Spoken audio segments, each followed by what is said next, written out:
Day 4. And yesterday I talked about being in a calorie deficit and working out what your total daily energy expenditure actually is. And this is why this little tool is so clever. It's so clever because all of us can do this detox or do this program for 7 days, 14 days, 21 days, and you get amazing results.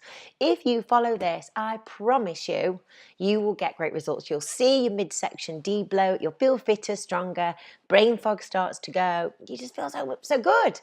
It gets great results because so many different reasons. You're addressing your health.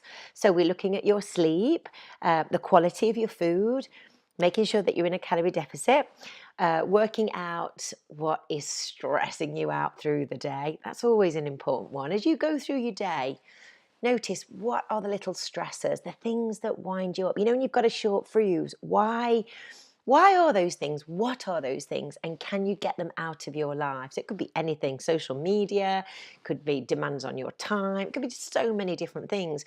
And as you go through the day, you think, wow, this is something that my blood starts to boil, I start to get anxious. Can you get it out of your life? Can it be away from you on a daily basis? And those kind of things take time. But having an awareness of what your triggers are is really helpful, because when we are stressed, we always go one of two ways. We either eat more, mindless eating, comfort eating. We stop planning because we're consumed by whatever's going on, the stressful situation. We don't think. Stress and cortisol affects how we think. It affects our brain. It affects our logic, problem solving, making decisions. You know, that cortisol, you know, can be really detrimental to brain health. So you do go one of two ways. You either eat more because it's mindlessly eating and you don't plan, or you stop eating. I bet you so many times when you think back, you've been in a really stressful situation, something dreadful, and your appetite just completely goes, you know, and people just lose weight. But it's not a healthy way. People don't look well. I mean, I've done it. It's happened to me. It's probably happened to all of us. You don't look well. You don't feel great, and you know it's stress. So we tend to go one of two ways. So stress is trying to bring down stress on a daily basis is so important, because it just has such a knock-on effect in everything. When that cortisol is raised, when you're feeling stressed, that has an impact, because cortisol is a hormone, on the rest of the hormones.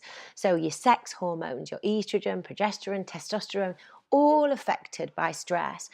And if you think about it, as you go through your day, how many times do you get stressed? How many times do you feel anxious, upset, wound up, mad, you know, moody?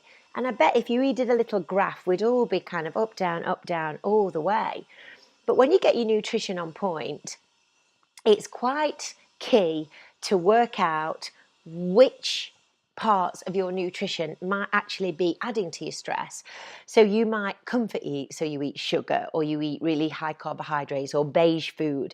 Initially, it makes you feel good, but after that sugar rush is gone, you often feel quite low, depressed, mad with yourself for eating, and it becomes kind of that vicious cycle that's quite difficult to break. But a week like this will break it, because, you know, it will make a big difference. Psychologically, you're taking big steps forward to improve your health. But stress should never be underestimated, because those daily chip, and the big stressors just has such a massive impact on everything health related. And it is sometimes important to just take stock. You know, look at what's on your plate, look at life in general, and decide, you know, some things need to go, some things need to stay, some conversations need to be had, things need to change. And it's so easy to bury your head in the sand. But that it's when we get older, you know, in our 40s, our 50s, our 60s, it's when all that stress kind of it catches up with us, and that's when we start to see health problems. That's when we start to see mental health problems. That's when we start to see physical problems, and often they have been manifesting for many years, even decades, and it is down to stress. So if there's one thing that you take away from this program, it's to just get a handle on it and think about things. Do you need to be doing this anymore? Can you change it? Can you go in a different direction? Because ultimately, your stress levels just affect everything. They affect everything. And when we're younger, we think we can deal with it, and we kind of do up to a point. And then there becomes a point when we're just so full up with stress. So think about your stress levels. That's really important. But today I want to talk about being in a calorie deficit, total daily energy expenditure, and using MyFitnessPal, because as I said at the beginning of this talk, which went off on a bit of a tangent there, we can eat all these really healthy foods and you'll have amazing results, health-wise, mental health-wise, physical health-wise. But what if at the weekend you want to go out and enjoy the sunshine, have a gin and tonic, go out with your friends? Because that's something that we do need to do, and we do need to relax and recharge and rebalance. And do you always want to be the one that takes the Tupperware and doesn't have the alcohol and, is always saying, no, I can't do that? Because that can be very stressful long term as well. There is no reason whatsoever why you can't be really healthy Monday to Friday and then have that wiggle room at the weekend. You can, and you can still be in a deficit. And that's where MyFitnessPal really can come in. Because if you know this weekend that you want to go out and about, enjoy food, drink with your friends and family, then just think about it logically. If you eat less this week, you've got those extra calories to play with at the weekend. If you do more exercise this week, because on Saturday you're perhaps not going to get to the gym, or you're not going to be able to do your extra exercise because you're doing something else, you've got it in the bank. And I think it's really important to understand that. Yes, if we cut out dairy and carbs and alcohol and caffeine, you'll get fantastic results. But for the long term, is that sustainable?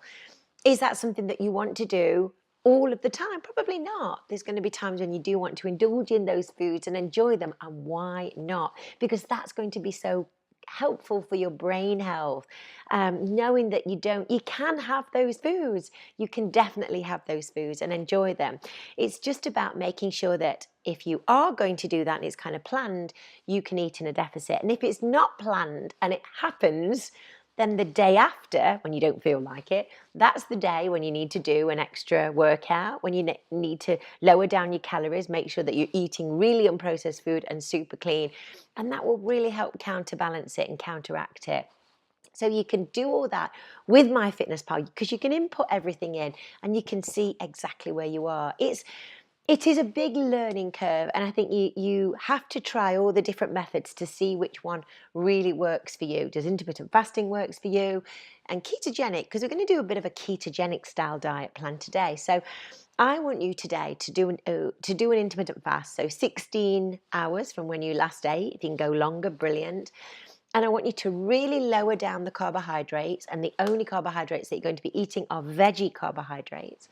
And I want you to eat fats and protein, and you've got an option here. You can go for 2 meals.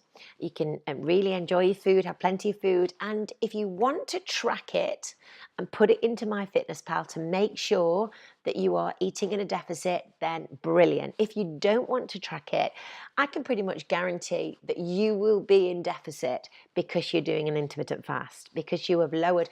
You're probably taking away 200, 300, 400 calories today because you're doing an intermittent fast. So it's a really good way of knowing that you're in a deficit, but without having to track. Does that make sense?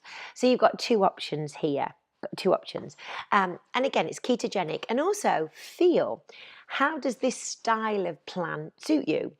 Do you really thrive on a more high-fat, high-protein diet a day?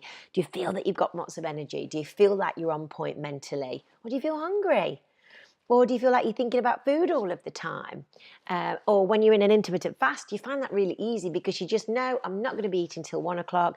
You get busy, you go to the gym, you do all the things, you don't even think about food till 1 o'clock. Please let me know right in the Facebook group. I always love to know, because every single time you give me more information, it enables me to make better and better programs that you can adhere to and that are sustainable for the long term. Remember, no food group is demonized. All these different methods, high fat, low carb, high protein, low carb, they all work. It's just working out which one works for you. It doesn't have to be complicated. Which style makes you feel good? Which style makes you feel in control? Which style gives you energy? Which style do you feel satiated? And will all be different. And it'll actually keep changing. It will keep changing and keep evolving.